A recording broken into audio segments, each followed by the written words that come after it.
But for this speaker, because she's the head of data science for new products at Twitter, please keep your questions directed towards the topic of her talk. Please and thank you.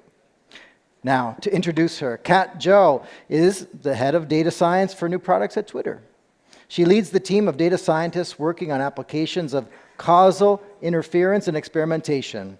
She has over 10 years of industry experience at both startups and Fortune 500 companies, and she's passionate about opinionated data science and building inclusive teams. The title of her talk is Building Causal Measurement. Please welcome Zhou.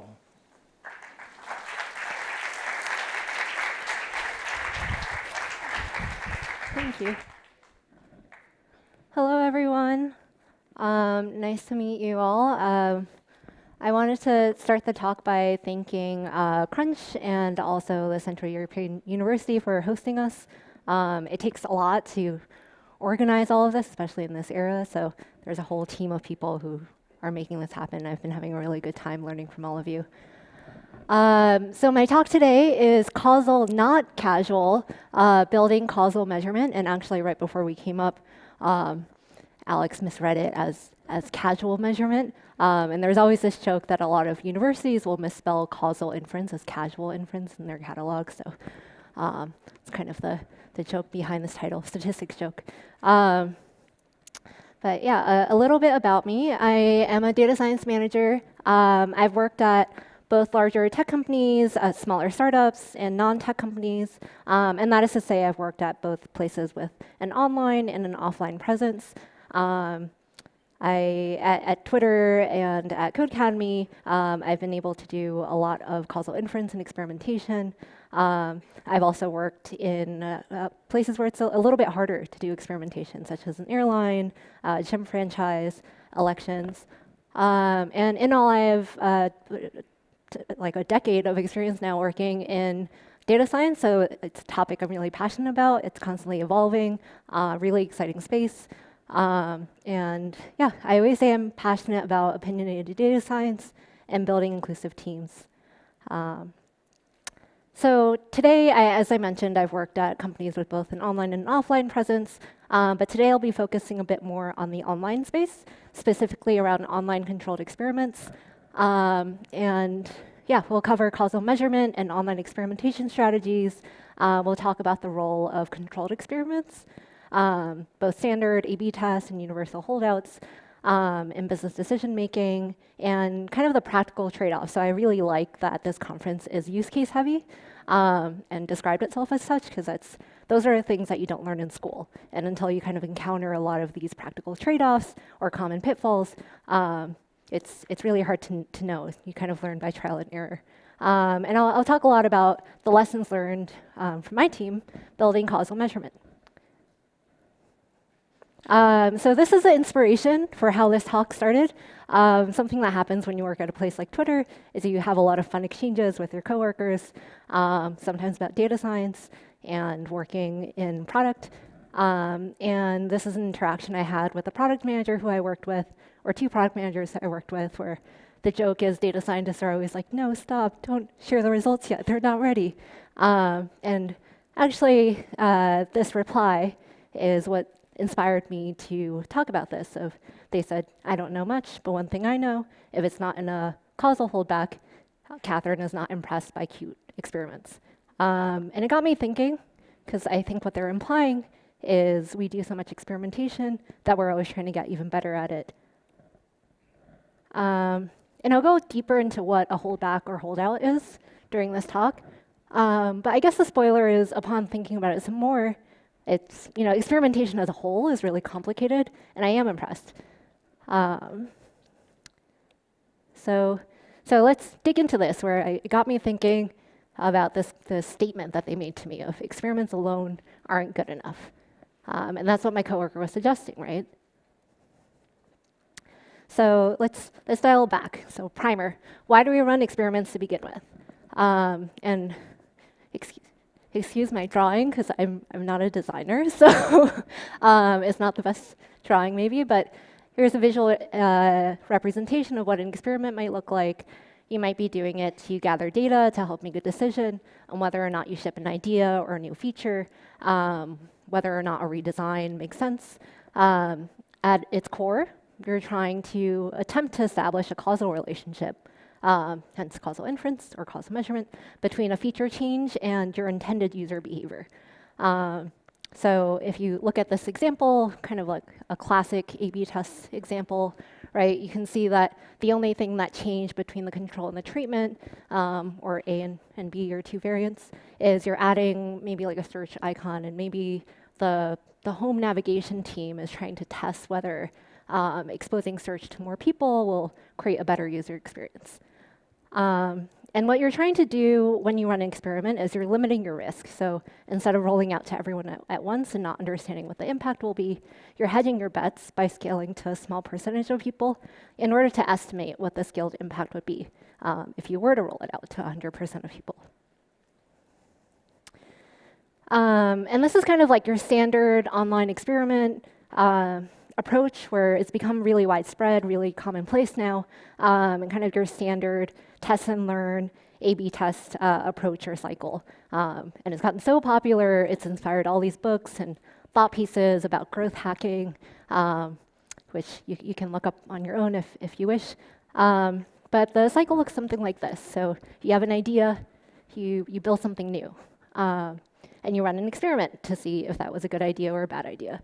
You analyze experiment results, and if the thing that you shipped performed well on this small group of people, then you make a decision on whether or not you roll it out. So again, it helps you minimize your risks. It helps you make educated decisions on what's working and what's not. And if you're doing this well, you're testing isolated changes one at a time with individual A/B tests. And it's a pretty common concept, right? Like, it was made common or popularized through clinical trials. So it's the same theory behind random control trials. The difference now is in the online space, it's a lot cheaper and easier to run an experiment. So you can imagine in medicine or in manufacturing, it's a lot harder. And these days, it's commonly used by product teams to identify good changes from bad changes. You pick a winner, you ship it. It's a lot more elegant than having to maintain all that code at once. And typically, you ship to production if the impact is positive. So this is all good and well, but there are some limitations, so I want to talk about that. So typically, when you run an experiment, or an standard A/B test, they typically run for 1 to 2 weeks. And one of the limitations there is it doesn't capture long-term effects. So when you roll out something new, sometimes your customers get really excited. They might use it a lot, but over time, that like spike at the beginning might regress and level off. So you're not capturing the long-term effect, you're getting short-term effects.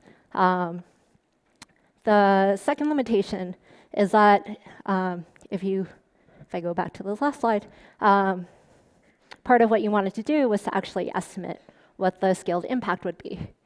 But actually, it's not super precise for measuring or estimating your impact because A/B tests are typically powered to achieve a specified level of significance. So your standard 95% significance. Oftentimes, results are not stat sig, or at best, maybe you have stat sig results, but the confidence interval is pretty wide. So that's really common, where your confidence interval for a success metric might be anywhere from like 0.5% to like 5%. And it doesn't help you measure total impact. So most teams, actually, if you ask them, or most executives especially, they want to understand the cumulative impact. So what was the total impact of everything that we did in the last year? They might care about the individual experiment results when they're making a decision, but in the end, they really want to know what was the value of everything that we built. And you might say, well, why don't we just sum up all of our experiment results? Wouldn't that get us what we need? But actually, that's a statistical fallacy. You can't just sum it up, because again, if your experiment is giving you a midpoint, if you sum everything up, the confidence intervals are different, and there's a lack of independence. Sorry, losing my voice. Lack of independence between events, and there's variance between your results.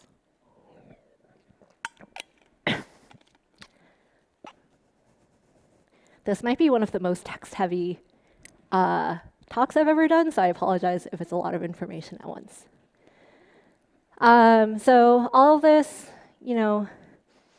is to say there's a solution that a lot of companies have come up with, including at Twitter. We decided to use something that we called an incremental holdout approach. And we saw this as like an additive thing on top of experiments. So when you're running a lot of experiments at scale, on a high level, every quarter or half, you hold out a group of users from everything that you shipped. So your entire product roadmap for that quarter. And at the end of the quarter, you compare metrics from the holdout group to all other users. Next cycle, you do the same with a new group of users, and that helps you understand your quarterly impact. And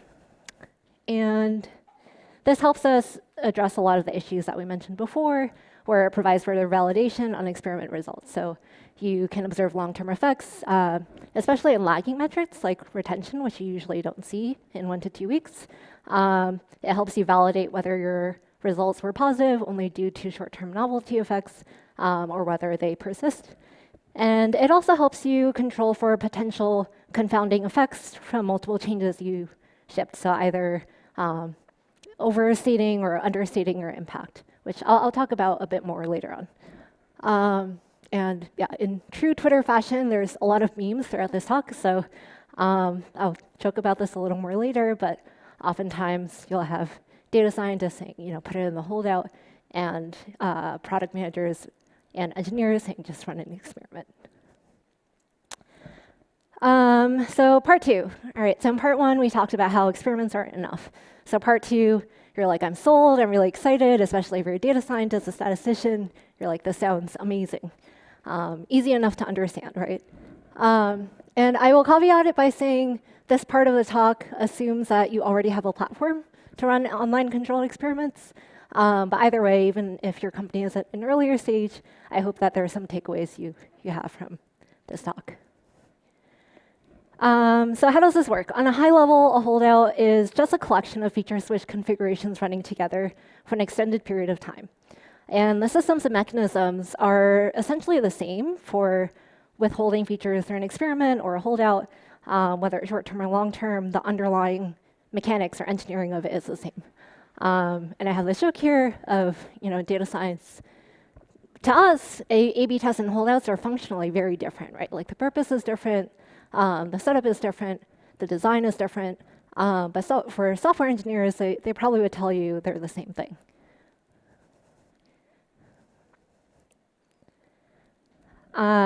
So just as a primer for this talk, also when I refer to experiments, I'm talking about a standard A/B test, which I talked about earlier today, where your control gets the production experience, the treatment gets the change you're testing.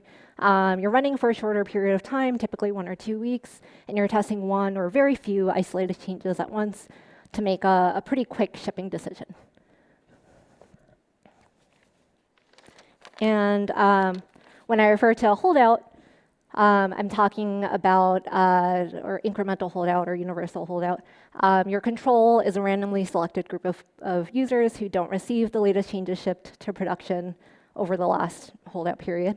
And your production experience is your treatment with the latest updates and features. And you're running for a longer period of time, typically a multi-month incremental schedule, which I'll talk about next. And you're bundling multiple changes into the treatment to assess your cumulative impact. So if we go back to your standard A/B test, right, you see that you only made one small change. And if you look at your holdout, you can see that there are a series of changes that maybe your product team made. Maybe they added more icons, they shifted some things around, they redesigned the newsfeed, and it looks quite different because it's a series of changes that were made over a series of months. So visually, the holdback schedule, the way it's implemented, looks in practice something like this. And this is actually from a really good public blog post from Hulu or Disney, which I credited below, so you can look that up, where they tried doing this by quarter, where they enrolled people for a quarter, evaluated, and then did this on a quarterly cadence. You can also do this by half. So you have a warm-up period and a reporting period. during your warm-up period, you're kind of letting the results bake, or you're bucketing users, enrolling them. You're observing their behavior, but you're not reporting on results. The results aren't ready yet. And then during the reporting period, you're actually able to evaluate and report on the results. So how do you choose a time frame? When you decide how long to run your holdout for, you don't want to run it for too long. If you run it for too long, it becomes too costly for engineering to maintain, and it's negative to user experience. So you don't want to hold out users and leave them in a version of the app from like 10 years ago or something like that. But you don't want it to be so short that you can't observe the long-term impact on metrics. Oh, okay. So how does this work? Each holdout runs, or using this 6-month cycle, each holdout runs for 12 months and is split into 2 halves. The first 6 months is a warm-up period. The second 6 months is a reporting period. And at any point in time, each engineering and product team maintains 2 holdouts in parallel, one in warm-up phase and one in reporting phase. And each holdout ends up running for 12 months total. At the end of 12 months, it's pretty important that you retire the holdout and all the users in the group are released to production. Again, this is so you're not holding your customers hostage in like a less good version of the app.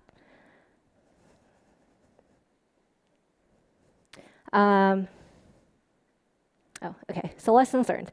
So all of this, like the concept is rather simple, but there are many practical changes that you run into when you try to experiment at scale. So if you're a DS and you go to a place like Twitter or a larger tech company that has the ability to do this, you might be like, yes, let's do it, and overlook kind of the complications of trying to actually do this in practice.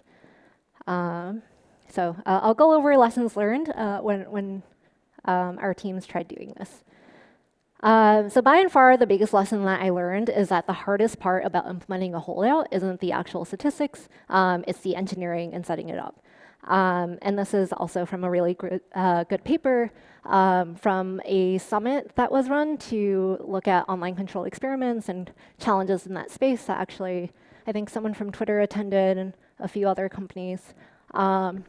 But it says another good option, or actually I won't read the whole thing, but the option incurs a lot of engineering costs. So as I mentioned, the product development team needs to maintain a code fork that's not updated for a really long time. And there are a lot of dependencies of all upstream and downstream components need to support this. So it gets quite costly. And maybe if you're an engineer, where some of you in this audience are, you might have already known this. But for a lot of development teams, people end up realizing that it's a pretty substantial investment. And so what are some pain points and solutions? So as I mentioned, if you're kind of at this step, you already have a pretty robust experimentation platform, but there are still improvements that can probably be made to actually set up a holdback, or a holdout, sorry. But you want to have, to reduce the engineering time and effort to implement experiments, you want to make that investment take as little time as possible. You want to make it easier to maintain multiple code paths in order to support both the old and new version of the feature for an extended period of time. And you want some level of automation to add feature switches to multiple holdouts. So you want to reduce the amount of bugs and manual and repetitive work. So you can imagine if a company is truly implementing this, the individual team might have a holdout, the organization might have a holdout, and then the entire company might have a holdout. So that's a lot of manual and repetitive work, and you want to try to reduce that overhead. And I won't have actually enough time to cover this in detail, but another challenge that your engineering team might run into that has an impact on the customer experience is that app latency can become an issue when you're maintaining multiple code paths in parallel. Because the code is invisible, you don't see it, but it's all there, and it can cause a lot of bloat to your client. And lesson 2. So I always say that a lot of problems in the data space are actually people and process problems. So you might focus on the technical aspects, but really there are a lot of people and process problems. So as the saying goes, it's like herding cats. I have a lot of cats. The cat in the middle is actually named Mew. I have 2 cats named Sigma and Mew, another statistic joke. But when you work at an organization with thousands of people, it becomes infinitely harder to scale knowledge and change culture and get teams to follow a new protocol. So what are some ways to improve that? So we know that getting people to follow a new process is very challenging. How can we make it better? So not having organizational buy-in is a non-starter. So people need to make it really clear why we're doing this. You need leadership to help create incentives so teams understand why it's important to maintain holdouts. So maybe you want better rigor, better accountability, understand team impact, but it needs to be really clear what the data you're generating is being used for. Number 2, ideally teams are already pretty well oiled and following some shared set of principles and processes. So you'll see that most of the companies that are adopting holdouts tend to be a bit more mature than earlier stage companies, and that's because usually there's a shared set of processes that you're already cycling through, so that when you adopt something like a feature launch protocol with guidelines and engineering requirements on how to configure features in the holdout, your engineering team is already kind of used to adding that to their processes. Step 4, or the 4th thing to remember is just maintaining documentation. This has come up a lot, but just having quality documentation is super important when you're trying to debug or interpret your results and creating context and visibility on what's in your holdout. And lastly, developing a shared framework for analysis and reporting from holdouts. So most companies with like a experimentation platform already are automatically computing metrics for understanding standard A/B tests. When you have a holdout, you want to add an additional layer of automated analysis and reporting with metrics pipelines that help you understand things on the holdout level. And the last lesson is maybe you don't need a holdout yet. And I say yet because I think all companies would benefit from this at some point of making your measurement more rigorous. But it's important to remember not to put the cart before the horse and kind of jumping the gun. And as the saying goes, garbage in, garbage out with data, right? So learning from a few well-run experiments is vastly superior to trying to analyze a poorly maintained holdout. And as a reminder, universal holdouts don't give you a deep understanding that you gain from running independent experiments. So if your holdout is negative, you're not going to be able to isolate which change is causing that impact.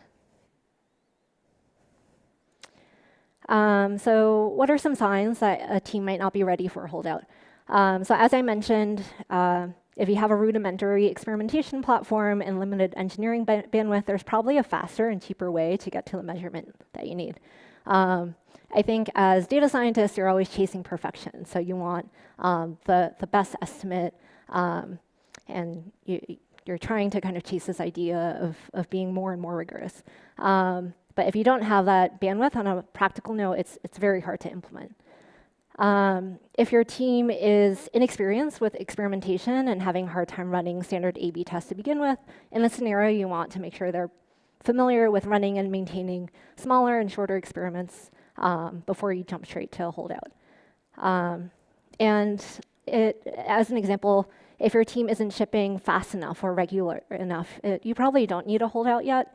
As an example, when I worked for a startup, we would run much fewer experiments, maybe a few a year, and that gave us the same level of granularity that actually a quarterly holdout would have given us. And lastly, if your team isn't impacting the same set of metrics consistently, your holdout results might not have that much additive value. So if one experiment is yielding positive results on one set of metrics and another experiment is impacting another set of metrics, when you combine them all in the holdout, you're probably not going to get that much additional signal. So it might not be worth investment. But when we thought about it, would we do it again? Probably. Like it's great when it works, and it does a lot of what it promises. So for more mature teams who do have the ingredients to successfully implement and maintain a holdout, your cycle looks something like this. You run a standard A/B experiment for 1 to 2 weeks. These still play a really important role, as I mentioned. If the experiment results are positive, you launch your treatment to all users, but withhold the change from the holdout. And at the end of the observation period, you use the results from the holdout to understand your cumulative impact. And here's a meme, again, from the same blog post that I mentioned of just kind of the infinite knowledge that you gain as you go from running doing field experiments using observational data to running A/B experiments to running hundreds of experiments on millions of users, as many companies do, to adding this additional step of both running all of the experiments that you are and then understanding the cumulative impact using a universal holdout. So what are the benefits, or what did we find were the benefits to adding incremental holdouts to our causal measurement strategy? So teams were really excited to get appropriate credit for their impact on business metrics, and businesses get additional signal on what's working versus not working. Second, there's more time to observe impact on lagging metrics, such as retention, so getting past that novelty effect or learning effect that short-term experiments don't overcome. And there's better accounting. So you get additional validation, which allows you to more accurately measure compounding or interaction effects of multiple changes. So previously with an experiment, let's say you ran an experiment and there was a 1% increase on conversion. You ran a second experiment and there was also a 1% increase on conversion. If you just add that up and you roll out both at once, you might get 2%, you might get less than that because of cannibalization, you might get more than that because of compounding positive effects. Without a holdout, you would never know. And I guess the TLDR of the final lesson that we really learned is causal measurement isn't so casual after all. It takes a lot of investment. I learned a lot with my team, and not just the data scientists I worked with, but our engineers, our product managers. We took a lot away from this experience of trying to implement this. And I work with some really smart people where it was really fun to kind of go about this and try something new. So here are some links to additional resources. It's a pretty intensive area where there's so much more that I could have covered. I always mention Kohavi, Tang, and Zhou. So they wrote this book that I highly, highly recommend called Trustworthy Online Control Experiments. I think it was released like in the last 2 years. And I think it's the best resource I've seen for practical advice navigating common pitfalls around online experimentation. Really comprehensive. They also wrote the shorter paper that is available for free online. That's that first link.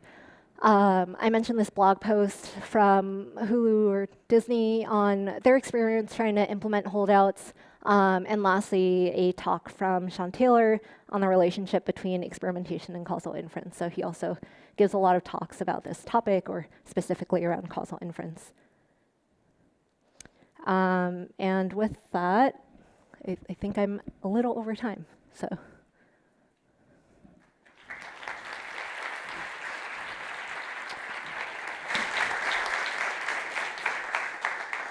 Thank you, Kat, for your casually causal talk. The audience loved it. In fact, they have so many questions. The Twitter, or not the Twitter, but the Slido was going crazy backstage, and we were trying to set up the questions for you to space them out so you can take them a little bit at a time, but it's up to the audience which ones get upvoted. So let's start at the top, and then we'll give you a chance to cherry pick your questions a little bit later. But first, ideally, what should the proportion of holdout versus production groups be? So if you're familiar behind the concepts of A/B tests, it's pretty similar, where you would run a power calculation to determine what level of sensitivity that you want. So let's say you want to be able to detect a 1% lift. You would roll it, or you would have a sample that is big enough to ideally detect that. For actually the next one of the other questions goes into this of what percentage would you typically use if you don't have millions of users. So this seems like a related question, actually. I've worked for smaller companies with much fewer users than Twitter, and this is a really common challenge. And I like this concept of practical significance. So I think if you took a basic statistics college course, they're going to tell you, you need that p-value less than 5%, and that's it. That's a be-all, end-all. But in reality, even at a place like Twitter, they cover this in actually that book I mentioned as well, even at Microsoft, even at LinkedIn, Lyft, your largest tech companies, a lot of your results are not going to be stat sig. Even at larger companies, a lot of the low-hanging fruit actually gets picked really quickly. So most of the time, teams at larger companies are trying to move things by maybe 0.5%, so a fraction of a percent. Whereas at smaller companies, you could aim for something like being able to detect a 10% lift, and that was feasible. So there's no like one size fits all. It's really about what you normally see. So something that I'm really passionate about is making sure when you run experiments to make sure you're capturing and retaining the results from the experiment as well. And you can learn a lot over time, but we know that typically when we run an experiment, let's say hypothetically, your company knows you can pretty regularly move a metric by 5% or 10%, then you kind of know your baseline over time. Great. So where are we going next, Kat? There's if, doesn't, if, or how. 1, 2, 3, 4. You choose. Which one? If there are multiple changes. The third one? Doesn't this holdout slow down future delivery? Feature delivery? Quarterly releases are so old. Enterprise thingy? Is that the one? Oh. I mean, that's a good one. I don't know what this is. Oh, okay, let's start with the first one. The first one, okay, I'm going to read it. If there are multiple changes targeting the same effect and it comes back negative, how can you tell which one is not working out? If there are multiple changes targeting the same effect and it comes back negative, how can you tell which one is not working out? Yeah, so this is why I mentioned a holdout is actually additive to experiments. So you never stop running individual experiments. And ideally, when you're running A/B tests and you're doing it well, and hopefully you have a data scientist on your team to warn you to do this, you're being really particular about isolating to very specific changes so that that level of granularity can tell you what's working and what's not. So it doesn't fully, like a holdout doesn't replace experiments, it's additive, so it provides a layer of validation, so you can then go back to your experiment results and kind of identify which change potentially is tracking down your metrics. Okay, great. I'd like you to pick the next one as well because I think I understand this question, so I can try the. Feel free to, if someone in the audience wants to clarify. But doesn't this holdout slow down feature delivery? Quarterly releases are so old in enterprise. So I think that was one of the takeaways, right? Of like, it doesn't slow down feature delivery. So typically, when you or when you run an experiment, you immediately release to most of your users the thing that you think is doing well. So the holdout is usually on a very small percentage of users just to assess the longer term impact. But this brings up kind of the point that I was trying to make of it does slow teams down. It is an additional investment that you want to make. I think for larger companies, it's more valuable because for larger companies, even something like a fraction of a percent can translate to millions of dollars in revenue. So I think for larger companies, they try to be as rigorous as they can about their measurement to be able to have that validation and be really precise about growth accounting. But yes, it does theoretically slow things down because you're adding an additional step for development teams. Great. So these are all upvoted about the same amount of time, so whichever one you would like to go with. How would you handle customers who always want to get the new features first? I don't know if I'm interpreting this correctly, but the underlying concept between both experiments or A/B tests and holdouts is that they're both randomized, controlled groups. So you're running it on the same period. It's a random sample of users. So if you're doing this well, and of course it's always an estimate, right? A good data scientist would tell you that you would be able to have, like what's the right word? Both groups would be balanced. Okay. How about the next one? If you take out a feature that you've introduced, users complain about missing it. Oh, yes, this happens all the time. I think edit was just rolled out, and people really want the edit button. even though it's being tested right now. So I think that's a reality of when you work for. I mentioned earlier in the talk, right? I think the online space has kind of given this semblance of like, well, it's so easy to run a controlled experiment compared to in like a real life environment.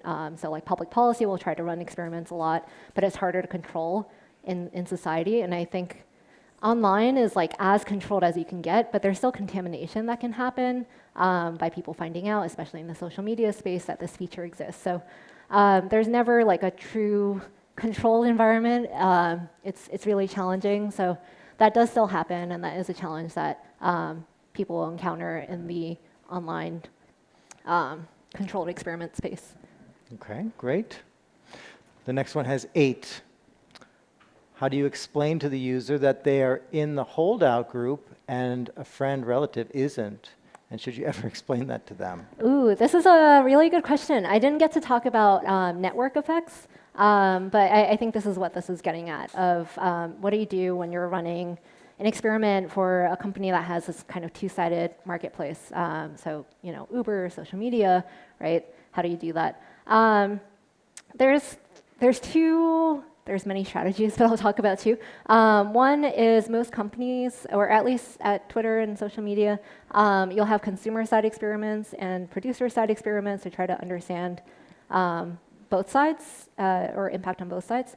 A second method that some of you might have encountered in the past is sometimes people will roll out, or companies will roll out features by country to try to isolate to networks.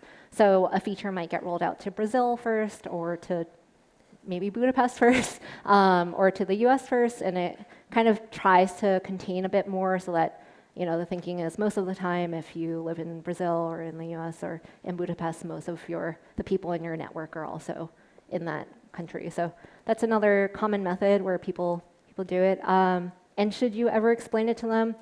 No, like you shouldn't tell people, hey, you're in a holdout, but most likely if you have a phone with a bunch of apps, you're probably in some, or you're probably in many experiments right now. So it's, you don't tell people outright what experiments they're in, but yeah, there are ways to control for this. So we're pretty much all guinea pigs all the time. Yeah, Nice. it's the reality now. That's really good. We have time for one more question. Which one would you like it to be? Oh, so many questions. Let's see.